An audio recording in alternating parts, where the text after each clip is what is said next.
Let's get this sports podcast party started, all right?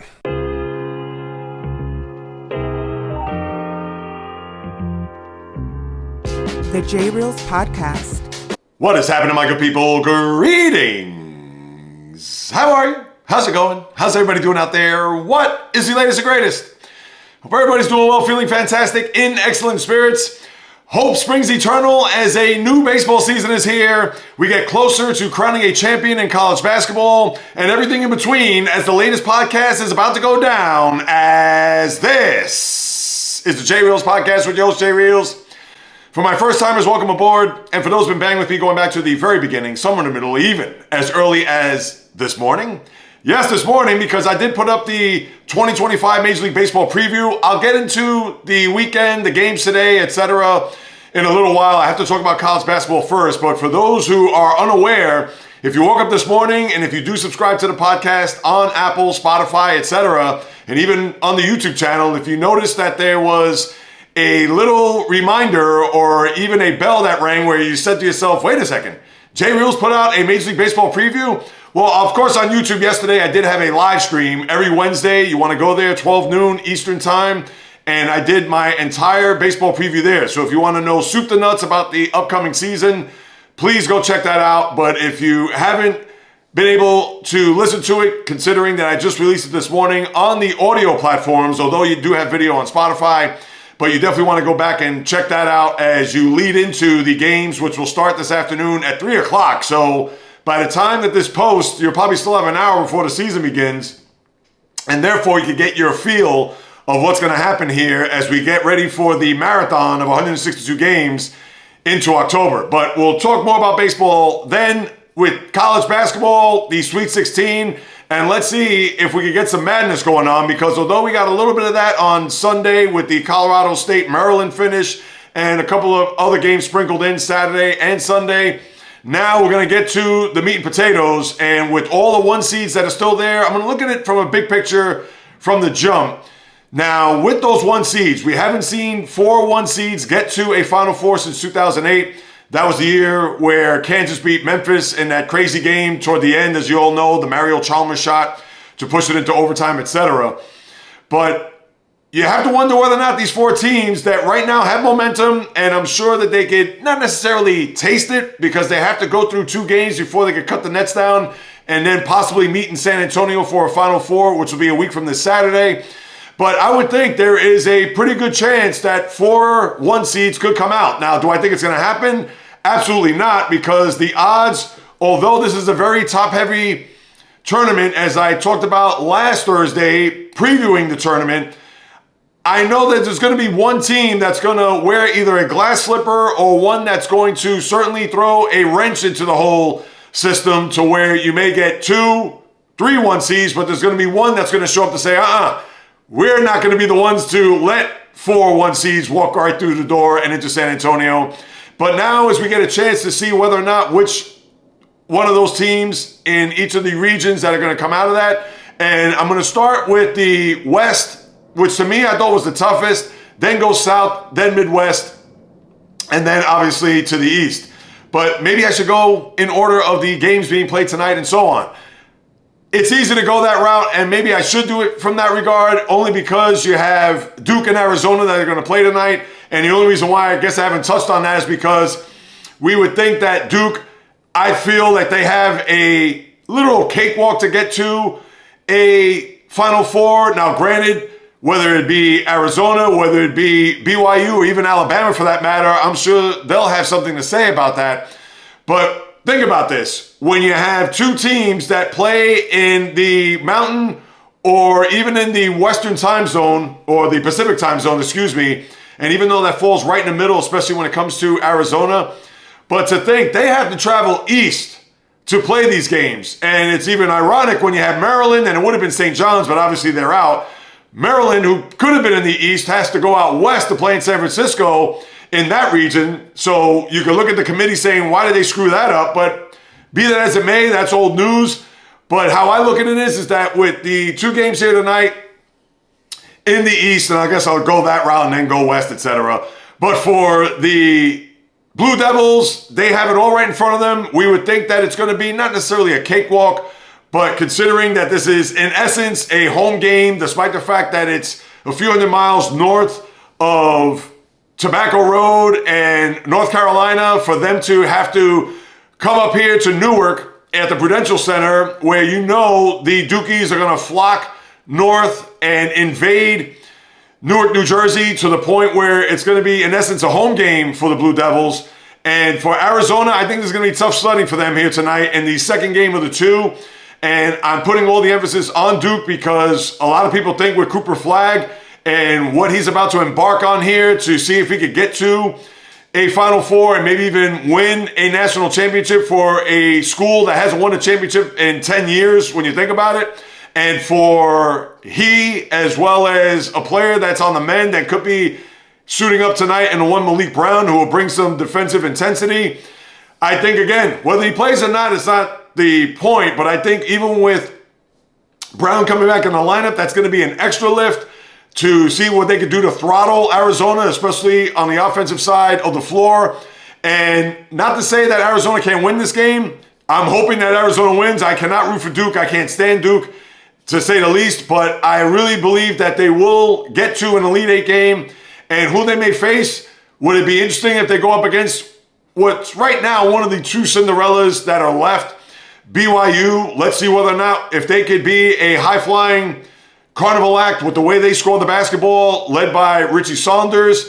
And with Alabama, that's another team that could score with anybody in the country. And how I look at that game is, to me, the first 185 is going to win.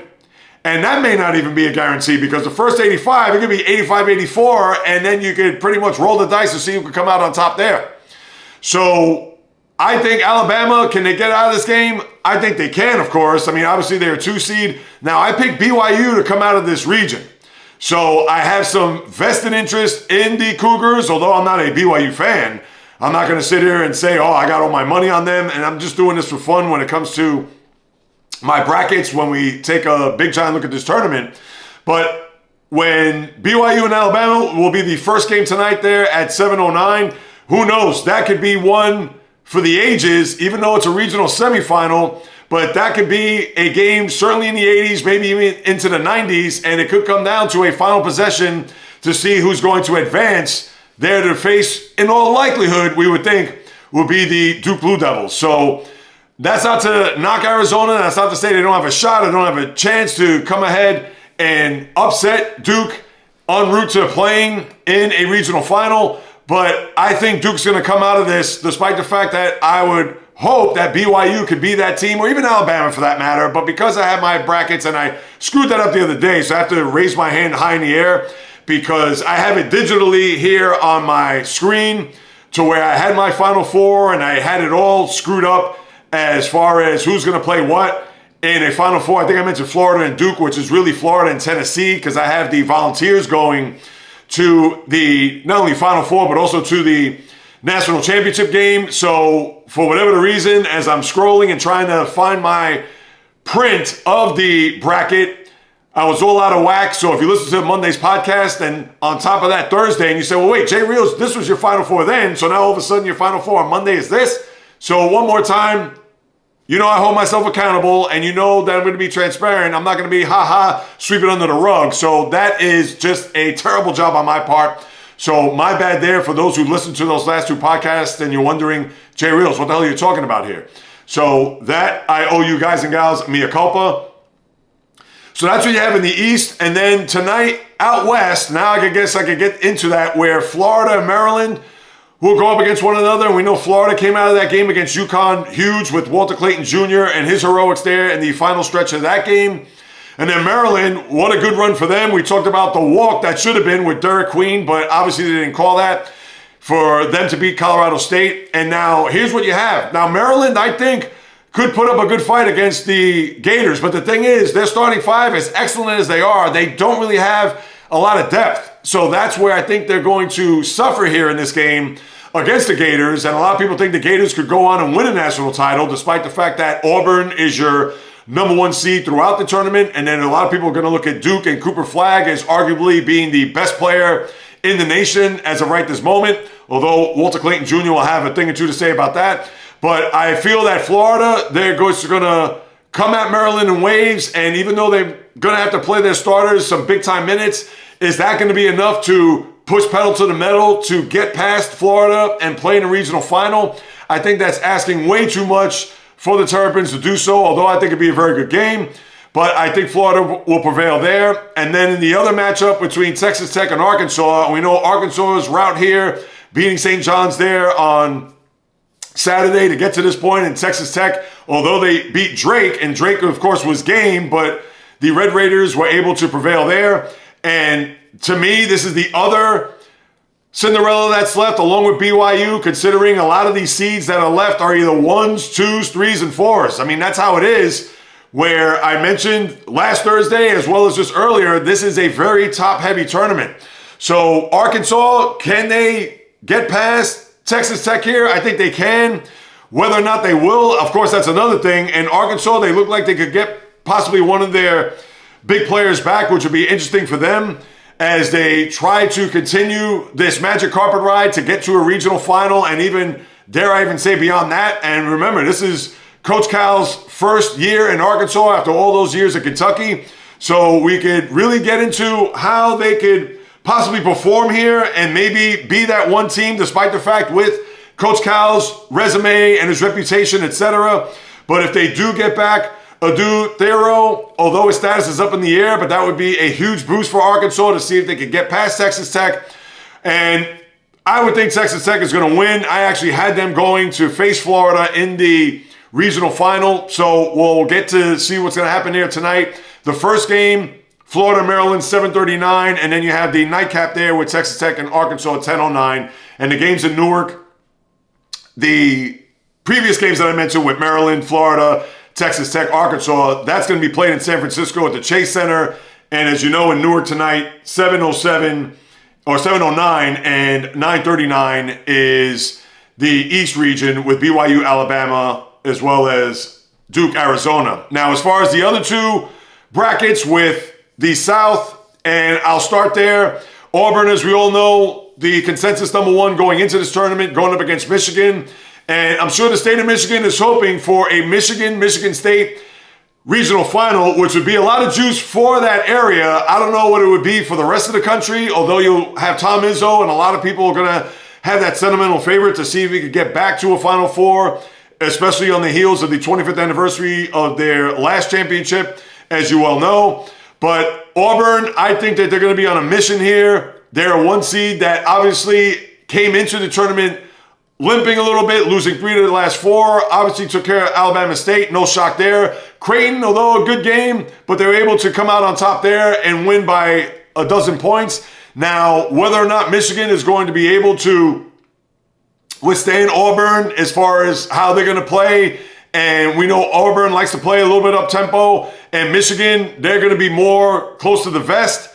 Now, can they get that to the point where they're going to play their game, and then Auburn's going to have to come down to the Wolverines? That we're going to have to wait and see.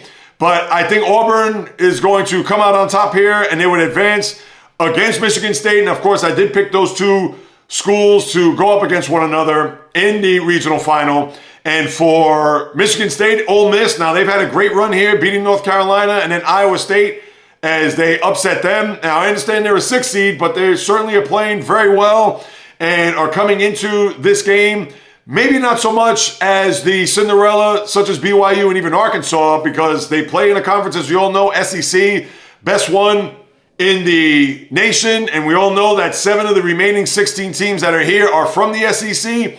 So for Ole Miss and the Running Rebels, let's see whether or not that they're going to be able to slow down Michigan State. As you all know, Michigan State has 10 guys. They're almost like Wu-Tang. Wu-Tang had 9, of course, if I use a rap reference. But for Michigan State, they don't really have a guy or a star player that's going to shine or be a guy that you know is going to be go-to in the clutch. They pretty much have 10 guys that are going to be coming at Ole Miss. And whether or not Ole Miss is going to be a little bit thwarted by what Michigan State's going to offer here there in the game. This is actually tomorrow night, 7:09. So for the Spartans, I could see them advancing here, although I think it's going to be a close game. And I think a majority of these games are going to be close because you do have, in essence, a lot of the top teams, if you want to say maybe St. John's not being there and another team or two, if you think about whether or not they deserve, not necessarily deserve, but they could have been here, but they're not. But I think a lot of these games are going to come down to the wire. I think a lot of them are going to be exciting, and I'll get to that in a second as far as the overall feeling of these upcoming 8 games, because after that, I can't predict who's going to match up against who come Saturday and Sunday before we get to find out who are going to be the Final Four participants heading to San Antonio next Saturday. But for that region, it's going to be excellent. Whether or not it's going to be Auburn, Michigan State. Would I like to see Michigan State? Absolutely not. Although I can see a lot of storylines and the intrigue, etc. But to me, this isn't a vintage Michigan team, or even in essence, a vintage Michigan State team. We know Michigan State, as I mentioned, they're a team that has a lot of length and a big bench and just 10 guys, total team effort. And Michigan, obviously, this is a far cry from the Fab Five, or even the team that went to a championship game against Louisville just a dozen years ago. But for Michigan State, I think that would be appealing, especially to the college basketball fan, even if it's just going to be pretty much in that Midwest region or in the Michigan area, where a lot of people are going to be stoked to see who's going to come out if they do match up against one another.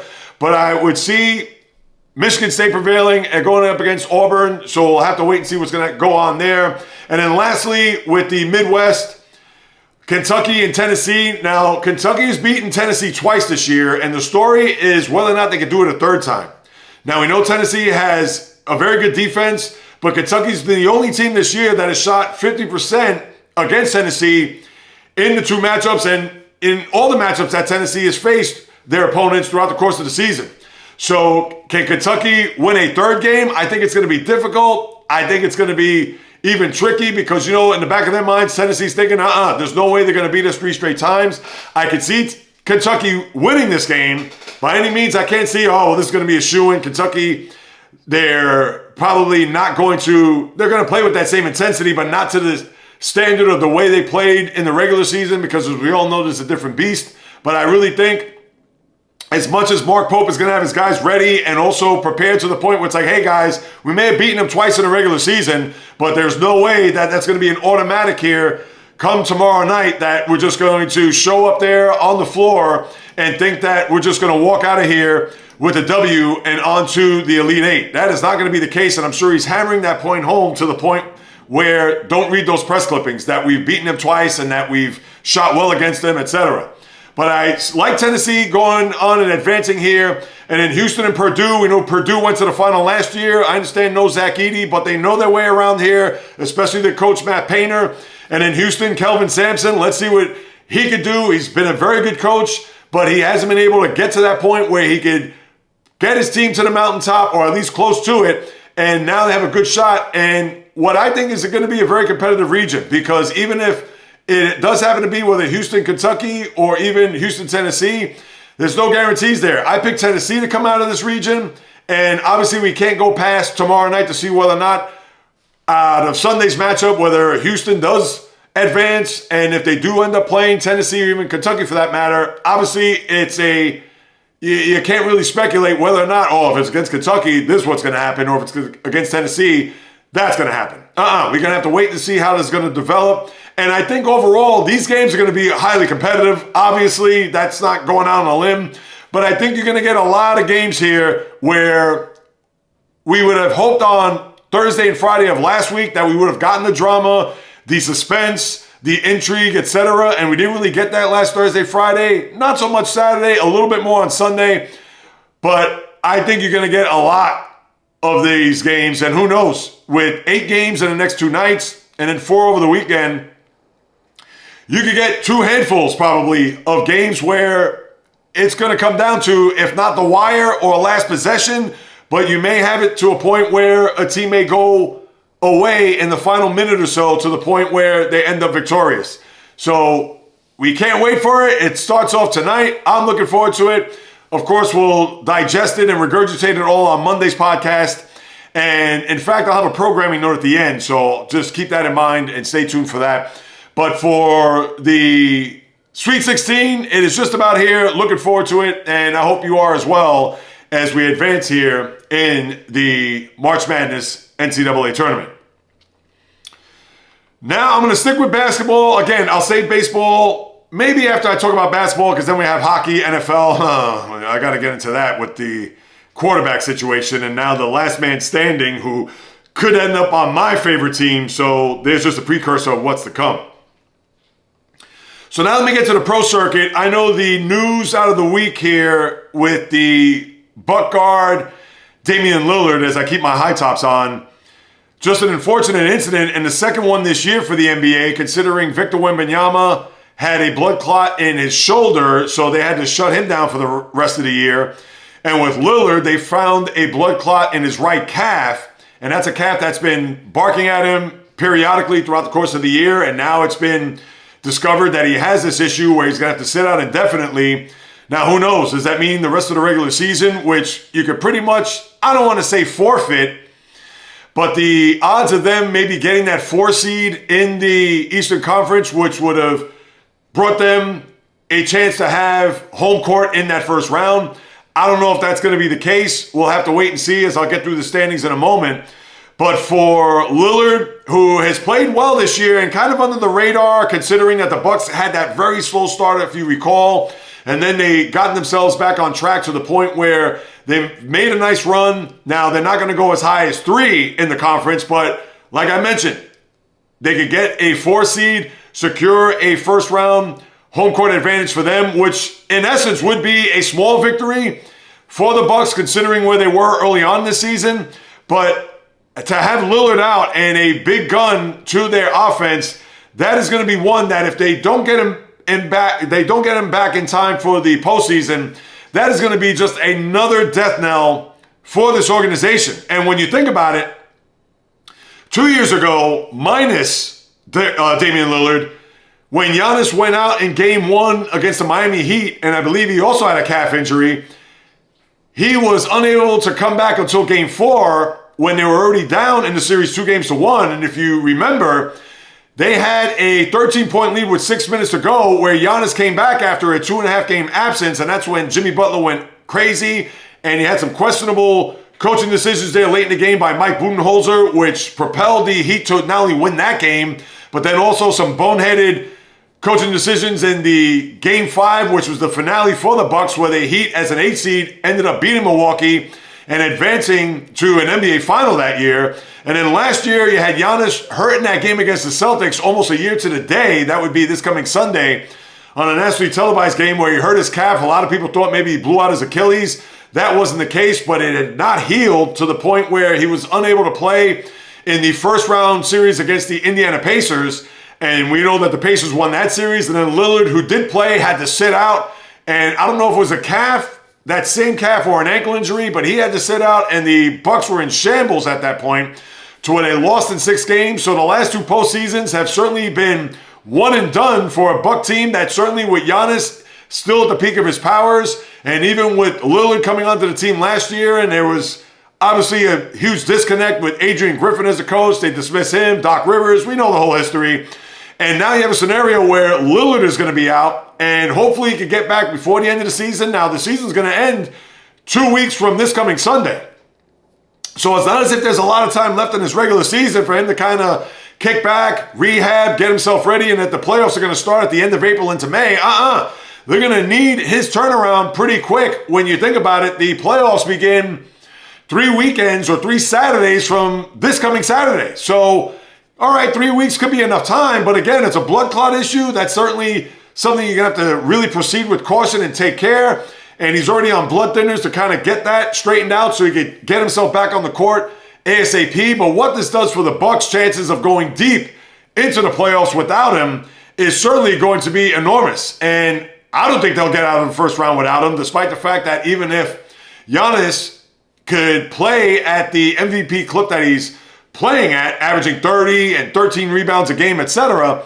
But I don't know if that's going to be enough. The supporting cast there, again, Drew Holiday's not there. Chris Middleton is long gone. And I understand you could have certain players, whether Kyle Kuzma's going to raise his game or Brook Lopez all of a sudden is going to go on a shooting spree from behind the three-point arc. And they may get Bobby Portis, who will be a key component there after that 25-game suspension, because I believe he'll be eligible to play in the postseason. But Bobby Portis is more of a role player. Yeah, he may give you some offense from time to time, but nothing along the lines of Damian Lillard. So for the Bucks, you're only hoping and praying that you could get Lillard back for game one. And I understand that's going to be difficult because with the intensity of the postseason and to ramp up his game shape as well as just to try to stay in shape as best as he possibly can, because I'm sure he can't work out too strenuous or run around or cut or do anything of that nature as he's trying to get this blood clot out of his system. So this is just a very unfortunate incident for the Bucks, who are looking to try to go deep. And I think even with Lillard, they'll probably win a round when they get past the second round, which means they'll go up against the Cavaliers, which I think will be a fascinating series. But I don't know, that may be too much for the Bucks to answer considering the year that the Cavaliers have had. But I would like to see Milwaukee go deep, because I think that they would be a better matchup if they do happen to be the 4 or 5 to go up against Cleveland than, let's say, Indiana or even the Pistons for that matter. And we know the Pistons, they can play rugged and tough, but the Pistons would have to win their first round matchup against the Knicks in order to play in that second round matchup. So you get where I'm coming from. Nevertheless, a huge blow to the Bucks here, not having Lillard, and I think their playoff chances, or I should say their deep playoff chances, getting to a conference final, and dare I say even an NBA final, certainly slim and none without Lillard in the lineup. So that's the big story there coming out of the association here this week. Besides that, the Lakers won a huge game there last night, the tip-in against the Pacers, which helped the Bucks cause. And for the Lakers, who were skidding here a little bit, and to get LeBron with that late tip-in, which they would have lost the game if the shot didn't go down. So the Lakers get back on the beam as they try to jockey for position there, that 2 through 5, which obviously it's a logjam there to see who's going to get the home court, especially a 2 seed is important, because you get at least, depending on how far you go, 2 home court series in your building before having to advance and maybe play the Oklahoma City Thunder in a conference final. So for the Lakers, with a big win there yesterday, and as I'm trying to pull up my NBA standings here, because again, this screen is, I don't know, maybe I got to get a new screen. Who knows what it is, but it's causing an issue here, to say the least. Let me just X out of this as I'm doing this live, direct and in full effect.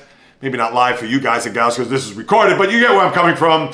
So with the standings here, I'll get to that in a second. We also had another couple of storylines to tackle here. Jimmy Butler goes back to Miami for the first time, as you know. 11 points. A very paltry offensive output by the former Heat player. He did get a big ovation from the crowd, a 45-second video tribute, and then when the game started, he got boos rained down from the rafters there at the old American Airlines Arena, now the Kaseya Center. And for Butler, without Steph Curry in the lineup, who knows if he's going to be back in the lineup tomorrow when the Warriors play in New Orleans against the Pelicans. But the Warriors, who are also in a pickle there with the 6-7 range when it comes to not having to play in the play-in tournament. And of course, I'll go through the standings momentarily. But for Butler, who, again, did not play well in that return, you would have thought that with his intensity and with him having that just divorce in Miami and how things went sour there, that he would have come out like gangbusters and put forth a huge effort, but that was not the case. I believe he shot 5 from 11 from the floor, only 11 points. Again, not a good output there by Jimmy Butler.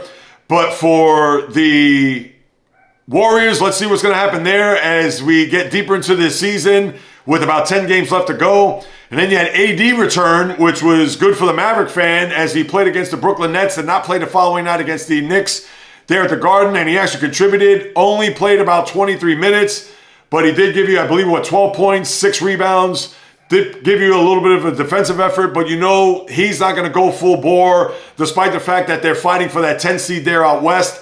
They're going to treat it with kid gloves because the last thing they need to do is have him re-injured and not play down the stretch. He's not going to play back-to-backs, as you know, considering that he's on this minutes restriction.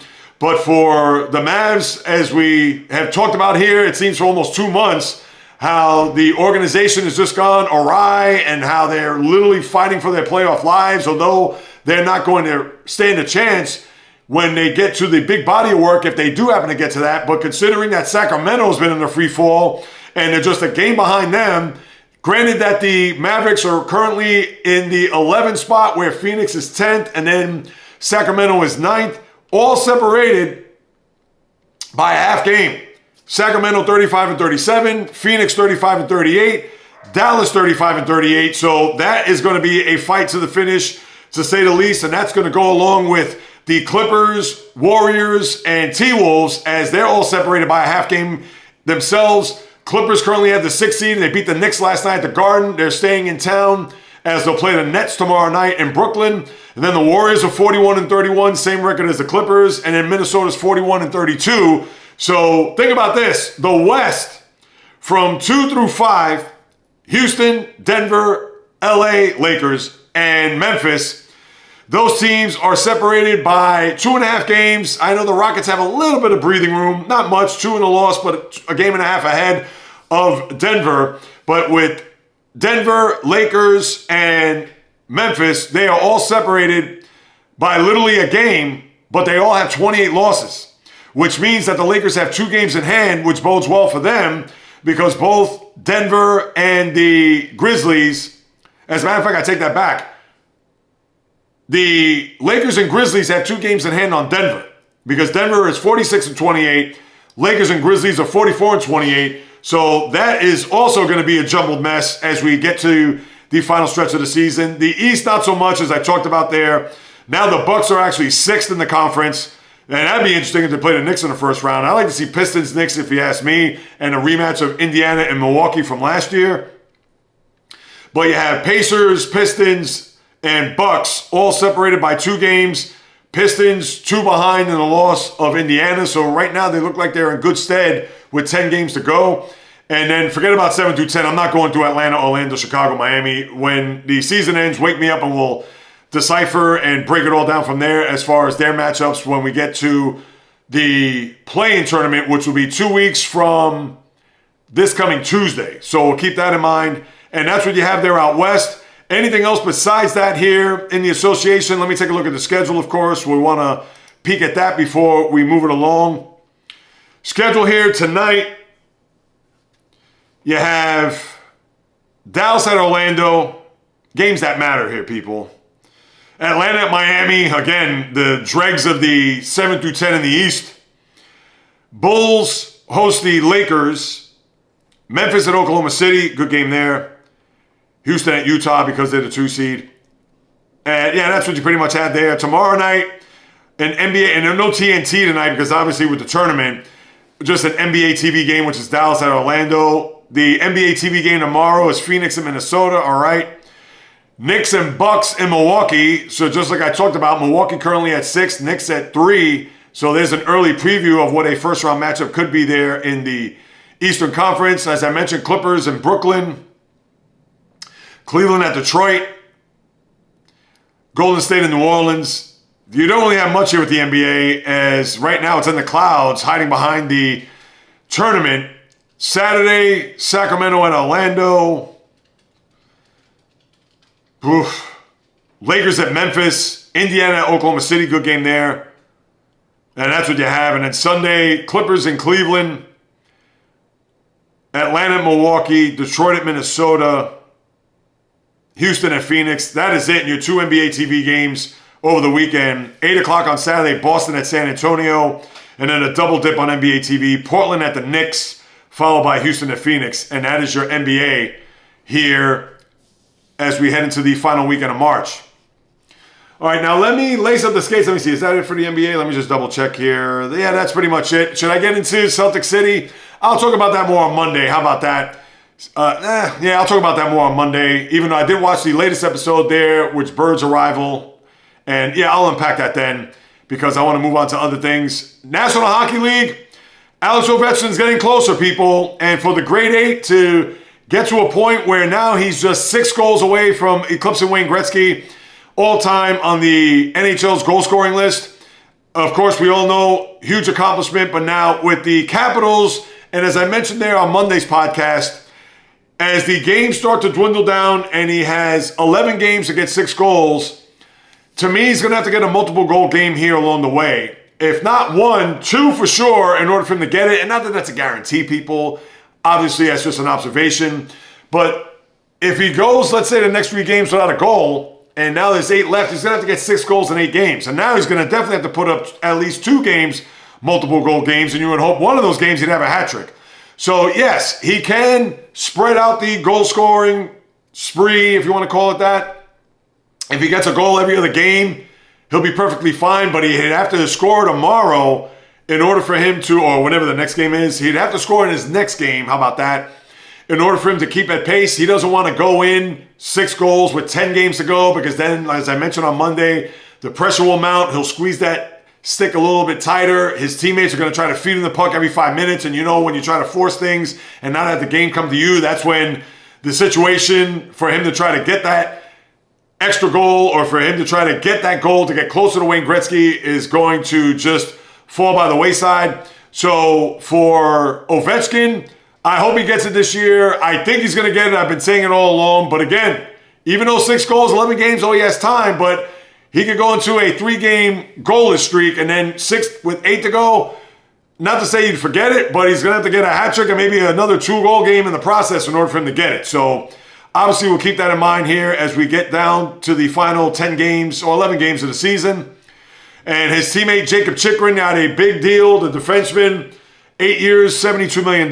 So kudos to him and for him to get the big payday. Now, as far as anything else that's happening in the sport, nothing much really. As similar with the NBA, they're just trying to get to the finish line here to see where the teams land as far as the postseason goes. But as we all know and as we've been following here, the one big story down the stretch here in the NHL is the wild cards in both the East and the West Conference. Now, I guess a couple of things before I even get to that. One, we may see Brad Marchand as the Panther head coach. Paul Maurice has said that he could play as early as tomorrow. That we'll have to wait and see. He's been out for quite some time. I believe he has an upper body injury, if I'm not mistaken. So for Marchand, who has not suited up in a Panther uniform, of course got traded at the deadline from Boston, the last remaining player, I believe the last remaining player of the championship team back in 2011. So we'll see if he's going to don the Panther uniform as they try to make a run here to see whether or not that they could go back-to-back. And, of course, we still have to wait till we get to April. We get it, etc. And then you had the Flyers fire John Tortorella this morning as they've gone to a tailspin. I believe they lost 7 in a row and 12 of 13. Maybe it's 6 in a row. I have to double-check that. So Tortorella, fiery coach, as you all know, Vancouver, the Rangers, etc. And just sad because he's one of the last old-school type of coaches who believes in having that physical team, physical play. We get it that sport is long in our rearview mirrors. You're not going to have those same type of players that from the 90s into the 2000s for that matter, and even prior to that, where you're going to have 2, 3 resident tough guys that could throw the weight around, some intimidation, physicality, etc. But he gets fired as the Flyers are going to miss the playoffs, I believe now for the 6th straight year. And as we take a look at the standings, to me, forget about the divisions. I know we could talk maybe about the Pacific, whether it's Vegas, the Kings, and Edmonton, and the Kings have played very well here during this stretch. And the Atlantic, where I know Toronto now tied with the Panthers there, and the Lightning 2 points behind both of those teams at the top of the division. So, all right, you can look at those two, more so the Atlantic than the Pacific. But really what it boils down to, it's the wild cards in both conferences, more so the East and the West. And I know the Islanders had a good shot to get 2 points last night, but they were unable to do so because of a goal that was called off there because of goalie interference there by Kyle Palmieri, which I know it looks ticky-tack, but that's the rule. Don't like the rule. I could see if he got slammed into or was impeding in the crease to the point where the goaltender was just pretty much on a swivel, didn't know what was going on, but they were unable to get that game-winning goal, and then they lost in overtime. I believe they lost in a shootout. I should know that off the top of my head. But for the Islanders, that was a tough loss and a tough break for them as they, as a matter of fact, that was the Blue Jacket game. Now I'm getting my games all mixed up. They lost to Vancouver there yesterday 5-2. I'm thinking about the Columbus game that happened. But as it was for the Islanders, they did get a point in that game there a couple of days ago. So, and again, terrible job on my part. Brain is a little bit scrambled this morning. A lot going on, no excuses. So again, got to hold myself accountable for that. But with the Islanders losing last night, which was tough, and even though that Blue Jacket game, like I mentioned, They were able to get a point out of that, but you still have to think about whether or not the Islanders are going to have a stretch here to whether they're going to make it to the postseason. They're currently a point behind the Canadiens, tied with the Rangers. They're in the wild card chase, but here's the thing about the Islanders. They may be in the hunt, and they do have a game in hand on the Rangers that are tied. Now, the Canadiens have a game in hand as well as the Ottawa Senators, if you want to lump them into the mix. But here's the issue with the Islanders. Their schedule is brutal. They have 2 against Tampa.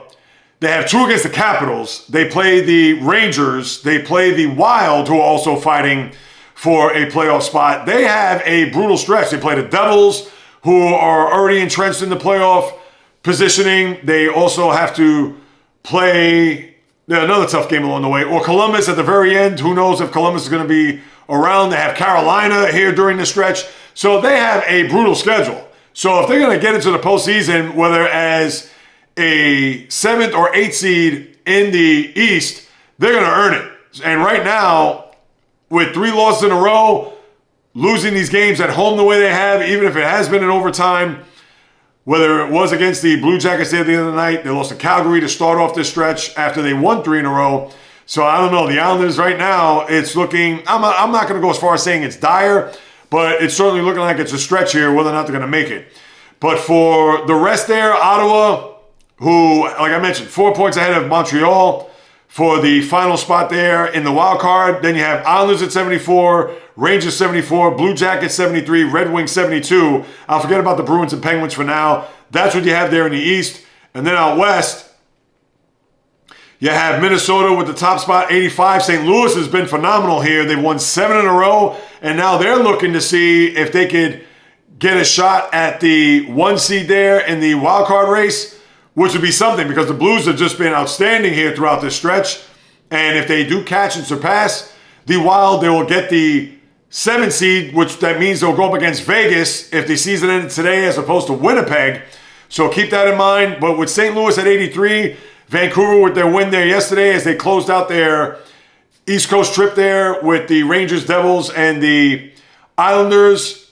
And for them, they are 3 points behind the Canucks. Calgary, 4 points behind St. Louis. And then the Utah Hockey Club is 8 points. So right now, that's starting to fade for Utah, Anaheim, etc. Whether or not Calgary survives here down the stretch, or even Vancouver for that matter, if Minnesota, or I should say if St. Louis continues to play on this torrid stretch, that we'll have to wait and see. But right now, it looks like the East, more of a logjam there out West. So it's a lot more intriguing there. And of course, you have the race in the Atlantic and a little bit in the Pacific. That's what you have with the NHL. And then the schedule here this upcoming weekend, tonight, you have, and games of note, Montreal at Philly, Utah at Tampa, Washington and Minnesota, so the Ovechkin watch there. That's a good game. You have an ESPN game tonight, Kings in Colorado, so that's a good game there. Other than that, nothing really else. Dallas at Calgary. Excuse me, because Calgary obviously in the mix there, as we know. Tomorrow, Montreal, Carolina. Jersey, Winnipeg. Vancouver at Columbus. Yeah, that's what you have there. Rangers are in Anaheim only because the Rangers right there on the cusp. Then on Saturday, Islanders at Tampa. Blues in Colorado. Jersey, Minnesota. Your ABC game is Boston at Detroit, an original 6 game. Calgary at Edmonton, the old rivals. And then Sunday, your ESPN game at night is San Jose, LA. Buffalo at Washington, again for Ovechkin. Vancouver at Winnipeg. Montreal at Florida. Islanders at Carolina. So you have some good games with teams that obviously are a part of this playoff mix. So obviously I'll monitor it. Can I enunciate, JAYREELZ? And we'll take a peek come Monday, look under the hood to see where we're at as we are now closing out here in the month of March and into April. And speaking of which, closing out the month, as I unlace the skates and get into the batter's box, baseball is back. And yes, I understood that it began last Tuesday and Wednesday in Japan with the Dodgers and Cubs. I get it. But let's face it, In essence, today, baseball begins. And it's sad that baseball is not starting at 1 o'clock, as I talked about on Monday. Your first game, Milwaukee at the Yankees, ESPN. We have Joe Buck covering the game, which I like. And followed by Baltimore-Toronto at 3:07. And then all the other games the remainder of the day are 4:05, 4:10, 7:05, and 10:10. No 1 o'clock games on opening day? What? It's just a disgrace. And to think, when you wake up here in the Northeast, especially the Yankee fan, and you look at the temperature, it's 33 degrees. Yes, it is 33 out in the tri-state area. And as I look at the weather map right now, all right, well, it has increased by 10. It is 43, but it feels like 37. So if you're going to the game today, and by the time you get this, who knows? Maybe you're on your way if you live in the New York area. Bundle up, because it is certainly not going to be a day where you want to drink a lot of beer. You'll be running to the bathroom and you'll be grasping for some coffee or hot chocolate. But yes, baseball starts today. And if you haven't listened to the preview, you could go on my YouTube channel at JAYREELZ. I did a live stream on it yesterday. And it's already in the memory bank there for those who follow and watch on YouTube. So please subscribe there, as I implore you to do so. And on top of all that, Apple, Spotify, it's already up this morning. So you could definitely take it with you on your commute or if you're going to the game, etc.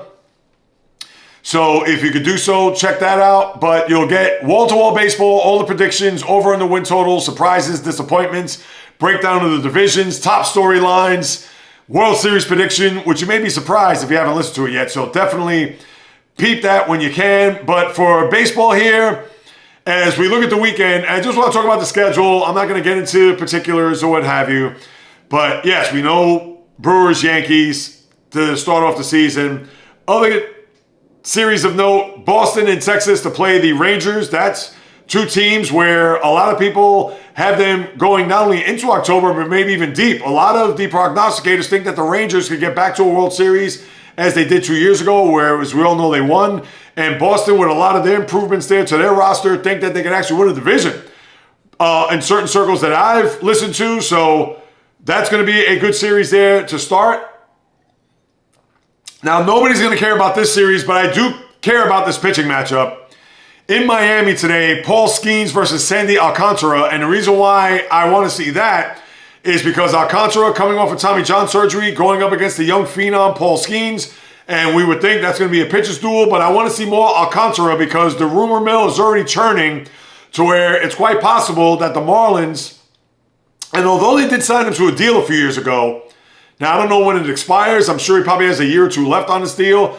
But if the Marlins are looking to get a big overhaul come the trade deadline, Alcantara right now is going to be center stage in front of the world, or at least the baseball world, to see whether or not he's going to come back with that same dominant stuff that he had where he won a Cy Young there, 2, 3, 4 years ago? No, about 3 years ago. I think it was 2022. So let's see what's going to happen with Alcantara. So I'm intrigued to see that matchup, at least for today. Then you have the Mets playing in Houston. You know how I feel about my beloved New York Metropolitans as they get their series off to hopefully a good start behind Clay Holmes as their opening day starter. And a scheduling quirk, they play today, tomorrow, and Saturday. No game Sunday, as they'll be flying to Miami and play the Marlins there Monday, Tuesday, Wednesday. Then you have Atlanta and San Diego, which is a rematch of the wild card round. So funny enough, as Atlanta ended their season last year in San Diego, they start their season in the same ballpark there this year. Then you have the Tigers and Dodgers, where the Dodgers raised the banner and the ring ceremony for the 2024 defending champs. And the Tigers, as we all know, went to the postseason, beat the Astros in the wild card, and pushed the Guardians to the brink there in the division series. So that's a very good opening series matchup there between the AL and NL. And then you have the Athletics. I'm thinking of Mariners and Athletics in the same word. The Sacramento, or the A's, going up to the Pacific Northwest to play the Mariners. That's a pretty good series there, at least from the start. And other than that, Colorado-Tampa, that's tomorrow. They're the only series that's not playing today, which is a disgrace. Major League Baseball, come on. And I understand maybe they don't want to give Colorado a situation where you can have an off day, considering the weather in Florida right now, pretty good. You may get some rain coming through, but not the rain that you're going to get come late June into July and August. So as we know, Colorado, I guess they had to start tomorrow just to have a Friday, Saturday, Sunday, as opposed to a Thursday, Friday, Saturday, similar to the Mets. So that's what you have there with the schedule. But I'm going to be all over it, on top of it. How much we'll get out of it come Monday's podcast, we'll have to wait and see. But baseball is back, people, and I'm excited to announce that it is here to stay for the next 6 months plus. And let me see, is any other news coming out of baseball here in these last few days? I know the Yankees have 8 guys to start off on the IL. I don't know, strength and conditioning coaches, their trainers, does somebody need to get fired there? Not that I want anybody out in the street, but you understand that, it has been a rough spring for the Yankees and their training staff. That goes beyond recognition. And looking at it here, interesting. Jays make another offer to Vladimir Guerrero Jr. Let's see. Now, they're trying to sign him here now because, as Guerrero has stated, he does not want to negotiate during the season, does not want to be a distraction. Yes, no terms or dollar amounts have been brought up here in this article. So this is going to be the last of Vladdy talking about it as you know it. Let's see, before 3:07 in Toronto, where the season opens up against the Baltimore Orioles, whether or not a deal can be made. So we'll keep our eyes attuned to that. And that's pretty much it. And I got to read this article, Jeff Passan, inside the $765 million marriage of Juan Soto and the Mets. All right. I'm sure you probably read those stories throughout, and now here it is on opening day. He's going to bring this up. Okay, fine. But now let's lastly get to this final news nugget. And as I put on my helmet and shoulder pads, and I have to give you guys another mea culpa, and it's not my fault. I wish I didn't have to open up this Pandora's box. As you've heard over the last 2 days, Stephon Diggs signs with the New England Patriots. And no, that's not what I want to talk about, but I figured I'd get that out of the way before I get to what I really want to unpack. Now, with Diggs going to New England, a bit of a question mark, you got to wonder, because, all right, he comes back to the AFC East. We all know he's a Buffalo Bill. And in Houston, with the young quarterback, CJ Stroud, going there, and a team that is on the rise despite the fact that they can't get out of the divisional round. All right, put that aside. But he signs with New England, young quarterback, young coach, or young enough, even though Vrabel is a veteran here in the coaching ranks, although he took a year off there after he got fired by the Tennessee Titans. But you figure up-and-coming team, defense, etc. All right, he wants to go play with Drake May. Fine. His life, he can do whatever he wants. I figured maybe he'd stay in Houston. A lot more of a ceiling than maybe New England right now, but all right, be that as it may. With that aside, so the New York Giants signed Russell Wilson as their quarterback 1 year, I believe it was $10 million, with incentives to be up to $21.5 million. And if you recall, they also signed Jameis Winston on a dotted line, 2 years at $8 million. Now, they do have the number 3 pick. Does that mean they're going to still draft Sheduer Sanders as the quote-unquote quarterback of the future? Why would they bring in Russell Wilson even as a stopgap when they could use Jameis Winston as the stopgap? Do they see Russell Wilson more of a safety net for the organization, especially when you're the head coach Brian Daboll and the GM Joe Shane, to the point where we want to be respectable, we want to win maybe 8, 9, possibly 10 games, and I understand that could be a reach in order for those guys to keep their jobs going into next year. Now, I don't know if Sanders is going to be a part of their plan. Maybe they want to feel it out here with Russell Wilson. And if they do have a bad year, maybe at 5-12 or what have you, then they know that Arch Manning could be waiting in the wings. And we all know Arch Manning, the nephew of a one Eli Manning, the giant quarterback that won 2 Super Bowls, as you know, for the franchise. I don't know. I don't know if they're going to draft Sanders. I couldn't even tell you. But all I do know is that Russell Wilson is their quarterback this year. And as he had been quoted, he expects to be the starter. Which now leaves one team standing. Pretty much everybody has their quarterback, or if they don't, they're going to draft their quarterback. If you're the Titans, they already like Cam Ward to the point where they may even think about trading down. So who knows if the Giants move up? Well, that's just speculation on my part. That isn't anything that I've heard or I've read the tea leaves in regards to that. But it looks like they like Cam Ward, and it could be a situation, as I just try to dust off the lens there if you're watching on YouTube or Spotify. But all I have to say is this. For the last team standing, and let's cut right to it, the Pittsburgh Steelers. They don't have a quarterback. Yes, they signed Mason Rudolph, about 10 days ago, but we know Mason Rudolph is not the starting quarterback of this team come opening day. And with Russell Wilson gone, with Justin Fields long gone, and with all the quarterbacks that are out there that are free agents, there's only one that is left. One that actually visited the facility there last week in Pittsburgh. Did not leave with a contract. And now he holds all the cards. He has all the leverage because the Steelers, with only one quarterback on their roster and not in position to draft a Sheduer Sanders or maybe even a Jackson Dart for that matter, and considering that they probably wouldn't do that with the emphasis on this team being a now team with an aging veteran defense led by Cameron Hayward and TJ Watt, with a team on offense that just brought in DK Metcalf in the prime of his career, with a young George Pickens who can learn a lot from DK, with Pat Freiermuth, with Jalen Warren, with Calvin Austin III, and an offensive line that you would hope continue to be cohesive and grow together with the draft picks that the Steelers have invested on in the last few years. So now you got to get a guy that's going to go into center. Who is that one guy that's out there that they could possibly sign that could maybe, possibly, be a factor in the AFC?